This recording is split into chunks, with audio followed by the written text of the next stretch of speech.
اللہ کی طرف بھاگو. سوال یہ ہے کہ ایک جگہ کہا گیا کہ اللہ سے ڈرو، وہ خافون، اللہ نے فرمایا مجھ سے ڈرو، اور یہاں کہہ رہا ہے کہ میری طرف بھاگو. تو جس سے کوئی آدمی ڈرتا ہے اس سے بھاگتا ہے، اس کی طرف نہیں بھاگتا ہے. اللہ فرما رہا ہے مجھ سے ڈرو، اور یہاں کہہ رہا ہے میری طرف بھاگو. اشارہ اس بات کی طرف ہے مصیبتیں جب آ جائیں تو بھاگنا کس کی طرف؟ میری طرف، اس لیے کہ میرے علاوہ تمہارا ہے کون؟ لا ملجا ولا ماوا، میرے علاوہ تمہارا کوئی ملجا اور ماوا نہیں ہے. ایک مفسر لکھتا ہے الفرار الی اللہ نجات، اللہ کی طرف بھاگنا یہ نجات ہے. لہذا جب بھی کوئی مشکل آئے فوراً اللہ کی طرف بھاگو، یعنی نیکیوں کے میدان میں آگے بڑھو، نمازیں کثرت سے پڑھو، تہجد میں اللہ تبارک تعالیٰ سے رو، سارے مسائل حل ہو جاتے ہیں. تو الفرار الی اللہ نجات. جب تمام راستے بند ہو جائیں تو ایک راستہ ہمیشہ کھلا رہتا ہے. جیسے کوئی آنکھ نہ دیکھ رہی ہو تو ایک آنکھ برابر دیکھتی رہتی ہے کہ تم کیا کر رہے ہو جی. تو الفرار الی اللہ نجات، اللہ کی طرف بھاگنا یہ نجات ہے. اس کی طرف جو بھاگا نجات پا گیا.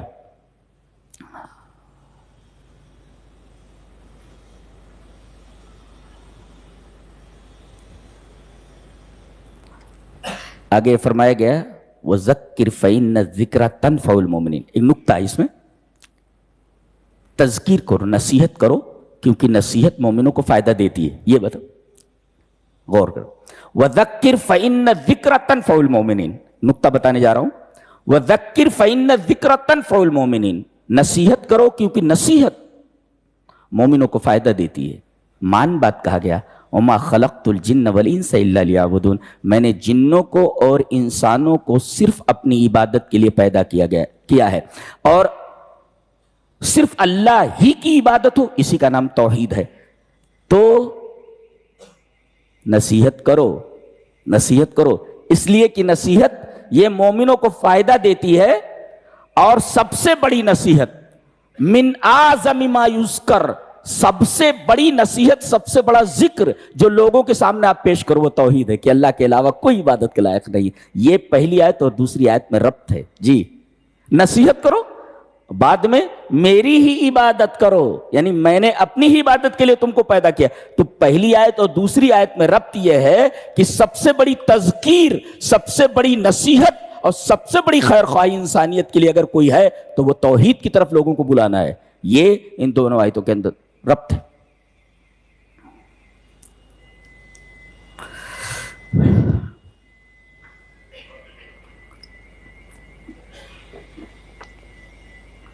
اس کے بعد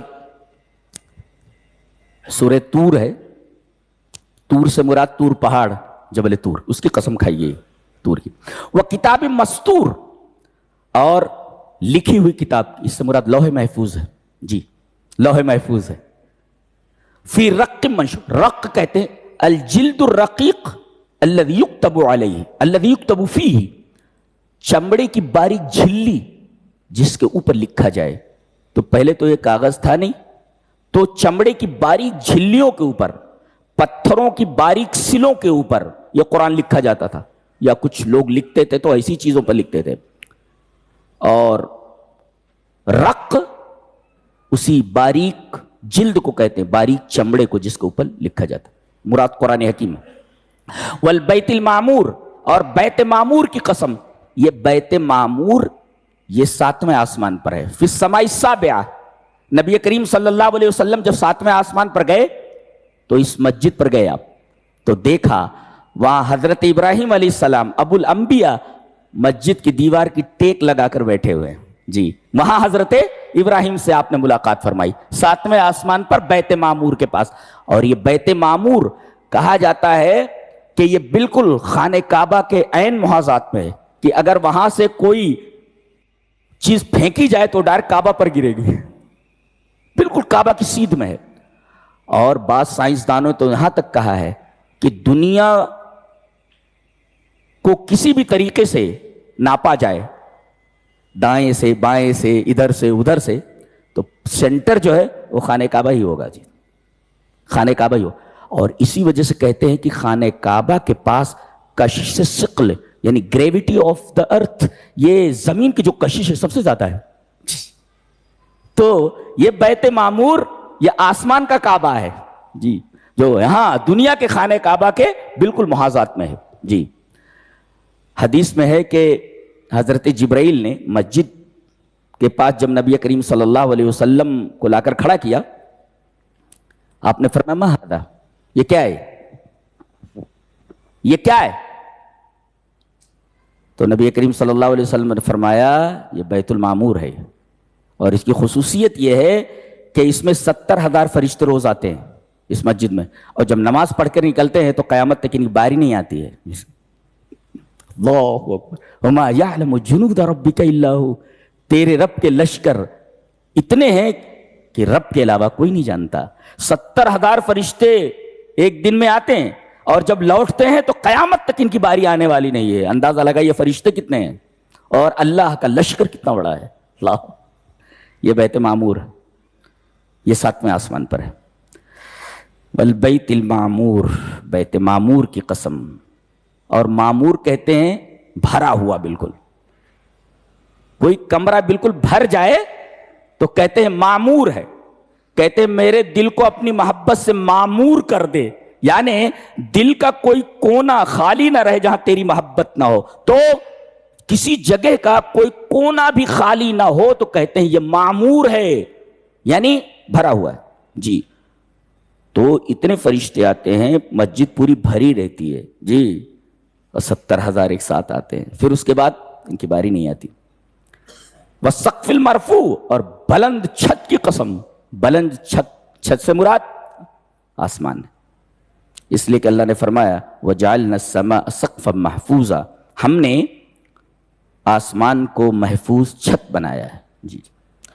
پھر فرمایا وَالْبَحْرِ الْمَسْجُورِ، اور کھولائے ہوئے دریا کی قسم. یعنی قیامت کے دن تمام دریا جن کے اندر پانی ہے یہ پانی کھول اٹھے گا. اللہ اکبر.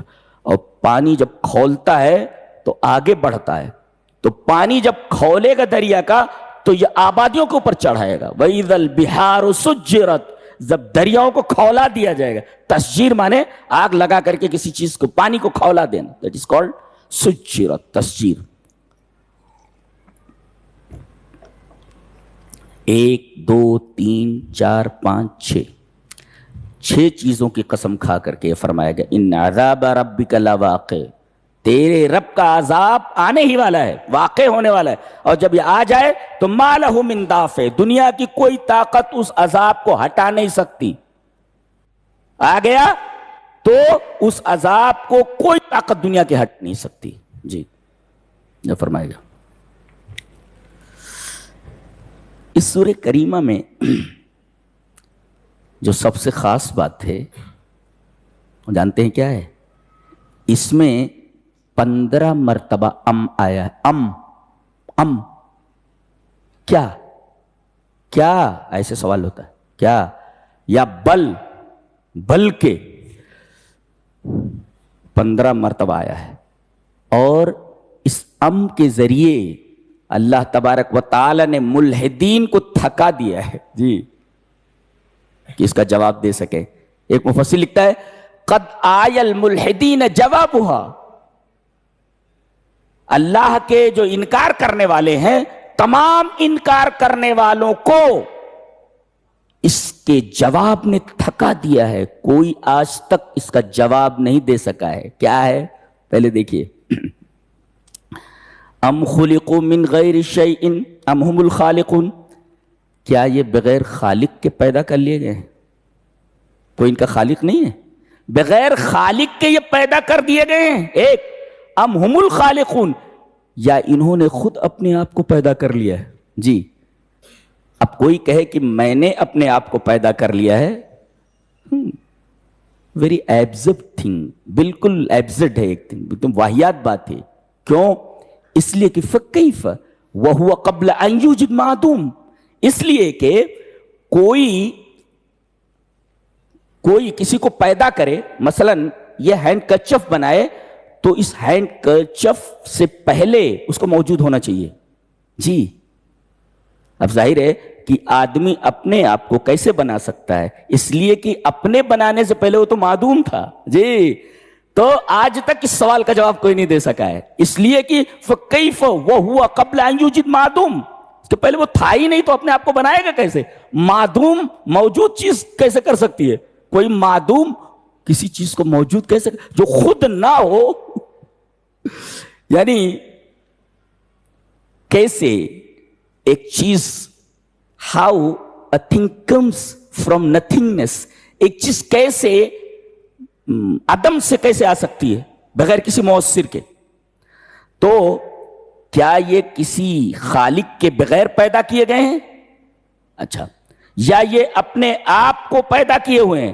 یہ اپنے آپ کو پیدا نہیں کر سکتے، هذا لا يمكن، this is impossible. تو بہرحال ان کا کوئی پیدا کرنے والا ہے. اور ایک مفسر لکھتا ہے، بڑا اچھا لکھتا ہے، کہتا ہے یہ جتنے بھی ملحدین ہیں یہ سب جانتے ہیں کہ ان کاس عصیر، کاس عصیر مانے جوس کا گلاس، گلاس آف جوس کا گلاس، ان کاس عصیر لا يمكن ان یاتی صدفۃ او بغیر معد له فکیف بهذا الکون. کہتے ہیں کہ ایک جوس کا گلاس بغیر کسی تیار کرنے والے کے اچانک بائی چانس سامنے نہیں آتا، تو یہ پوری کائنات بغیر کسی تیار کرنے والے کے کیسے وجود میں آ سکتی ہے؟ ایک جوس کا گلاس بغیر تیار کرنے والے کے اچانک نہیں آتا. اور صدفہ نہیں ہے، صدفہ کہتے ہیں کوئنسیڈنس کو. کائنات میں کوئنسیڈنس ہے ہی نہیں، اتفاق ہے ہی نہیں. ایوری تھنگ از پلانڈ، ہر چیز پلان کی ہوئی، کوئی چیز کوئنسیڈنس ہے ہی نہیں، اتفاق ہے ہی نہیں. تو لا یمکن، ایک جوس کا گلاس اتفاق سے نہیں آ سکتا، تو یہ کائنات بائی چانس یا کوئنسیڈنس کے ساتھ کیسے آ سکتی ہے؟ تھکا دیا ہے سوال کے. اب جب کسی سے بحث کرو، ٹھیک ہے اللہ نے ہم کو پیدا کیا ہے، کائنات کو پیدا، تو اللہ کو کس نے پیدا کیا؟ یہ سوال ہی جہالت پر مبنی ہے. اس لیے کہ اللہ اسے کہتے ہیں لا مثل لہ، جس کی نہ کوئی ابتدا ہو، نہ جس کی کوئی انتہا ہو، نہ جس کی کوئی مثل ہو، تو اس کو کس نے پیدا کیا؟ یہ جہالت اور حماقت کے اوپر مبنی سوال ہے، جاہلانہ سوال ہے یہ. ان سے جب سوال کرو تو گھوم کر کے یہیں آ جاتے، من خلق اللہ، ہو کریٹڈ گاڈ، اللہ کو کس نے پیدا کیا، یہاں آ جاتے یہ. جبکہ یہ سوال انتہائی حماقت پر مبنی ہے، بے وقوفی ہے. اب دیکھیے سوالات ہوتے جا رہے ہیں. کیا ام خلقوا من غیر شیء ام هم الخالقون، کیا یہ بغیر خالق کے پیدا کیے گئے؟ اچھا، ام هم الخالق، ام دیکھو، ام خلقوا 15 دفعہ آیا ہے. کیا یہ بغیر خالق کے پیدا کیے گئے ہیں؟ لا. ام هم الخالقون، یا اپنے آپ کے پیدا کرنے والے ہیں؟ لا. ام خلق السماوات والارض، زمین اور آسمانوں کو انہوں نے پیدا کیا ہے؟ لا. ام عندهم خزائن ربک، ان کے پاس کیا خزانے ہیں تیرے رب کے؟ لا. ام لهم سلم یستمعون فی، کیا ان کے پاس کوئی سینیاں ہیں کہ اس پہ چڑھ کر یہ لوگ بات کو سنتے ہیں؟ لا. اللہ جتنے بھی سوالات ہیں ام کے ذریعے، ام عندهم الغیب فهم یکتبون، ان کے پاس غیب ہے کیا جس کو تمام ام کر کے جتنے سوالات کیے گئے، سارے سوالات ایسے، ایک کا بھی جواب نہیں ہے ملحدین کے پاس.